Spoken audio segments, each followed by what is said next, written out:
না, ফেসবুকে আর কাজ করব না, আর কাজ করব না।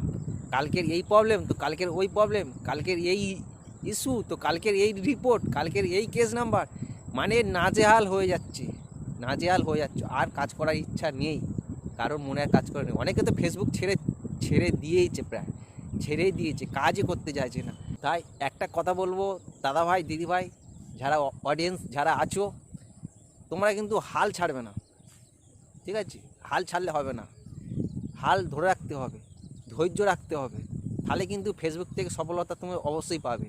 আর একটা কথা গাইস, তোমাদের পেজ হোক প্রোফাইল হোক, সেই প্রোফাইলে সুরক্ষিত আছে কি না, অসুস্থ আছে কি না, সেগুলো আগে চেক করে নেবে।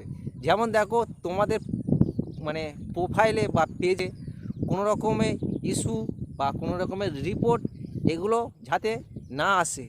এগুলো যদি না আসে, যদি তোমার পেজ বা তোমার প্রোফাইল যদি সুরক্ষিত থাকে, তাহলে একদিন ফেসবুক তোমার এই প্রোফাইলের পেজ টেনে অবশ্যই তুলবে, ভিউজদের কাছে অবশ্যই পাঠাবে, অবশ্যই ভাইরাল করবে, ঠিক আছে?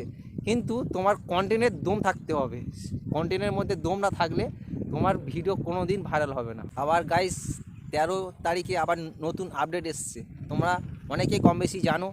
নতুন আপডেটে অনেক কিছু নিয়ম মেনে চলতে হবে। আর একটা কথা বলি, অনেকে অনেকে ফেসবুকে থেকে কিছু টাকা বা কিছু আসুক এরকম মনোভাব, এরকম ইচ্ছা আছে।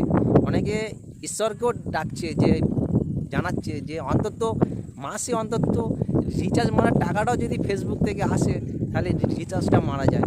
অনেকেই এই কামনায় থাকে, ঠিক আছে? তার স্বপ্নটা পূরণ হতে পারে না। তোমরা ধৈর্য নিয়ে থাকো, ঠিক আছে? অবশ্যই সফলতা পাবে। বাই, গুড বাই, ভালো থাকবেন, সুস্থ থাকবেন।